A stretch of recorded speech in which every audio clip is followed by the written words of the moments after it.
We should say a big thank you to all of you who've been in touch over this week about our Living Longer series, celebrating our ageing population. We're discussing a lot of the issues raised in those reports.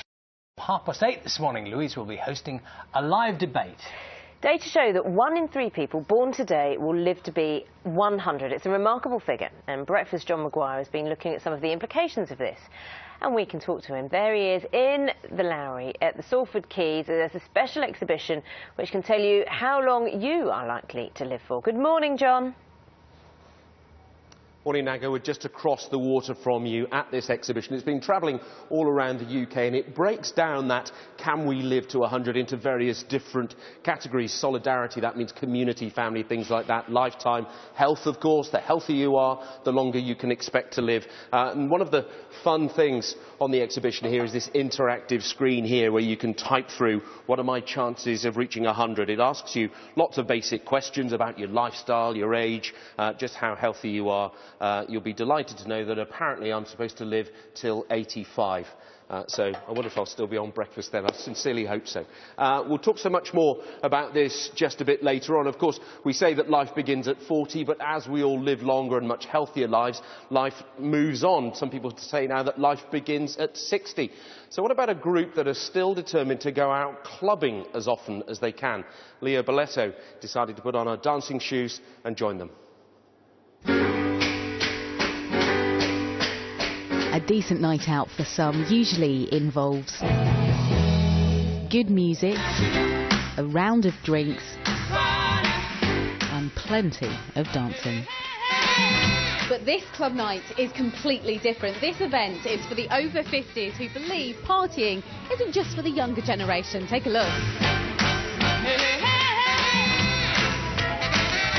All the people on this dance floor are either in their 50s, 60s or 70s and are showing no signs of slowing down. Well, you're doing a good job there. Pulling me brains out. Joyce and Bernard are getting ready for tonight's party. Joyce, who is 69, helped launch the night too.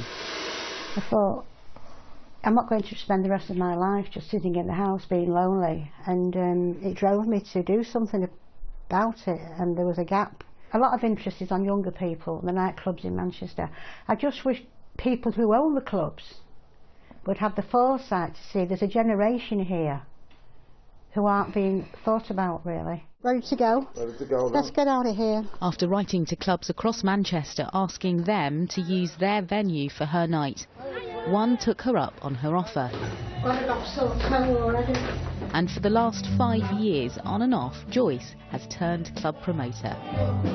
There are 4 events across a year, and around 100 people turn up to join Joyce on the dance floor. Very important. It's well-being, health, everything. It's really good, yeah. You need to enjoy yourself. Age is a number. You are what you are, and in your head you're still 18. Because all the rest of the venues are dying out, aren't they? You know, you can't go anywhere. So the more the merrier, really. There's not enough for our age group, and when anything like this comes along, you just, well, oh yeah, gotta go, you know. And now it's here, you know, it's not as often as we'd like, but... You'd like even more? Oh yeah, yeah. Would do, yeah. Love it. Joyce and Bernard say they're not ready to hibernate just yet, and they'll keep arranging club nights and dancing for as long as they can. I don't want to grow old and think, really old and think, that was my life, what have I done with it? Come on, my generation, let's do it, come on. She's given a lot of people the opportunity to come out and meet new friends, and it's good for the elderly. I'm certainly not ready for tea dances, as a lot of my friends are. Leo Balletto, BBC News. Oh, here we go. And there are Joyce and Bernard joining us this morning. We'll be talking to them later during our debate. Back at the exhibition, Professor Jane Falkingham is with us. In terms of what we can do to increase longevity of our lives, is it something that you can fix quite easily? Well, absolutely we can do things to change our lives. About 1/3 is genetics, but about 2/3 is actually down to what we do. So how we live our lives, the food we eat, the exercise we take, the things that we do in our leisure time, etc. But there are also challenges ahead, aren't they? It's good news. We should celebrate the fact that we're living longer, but it costs.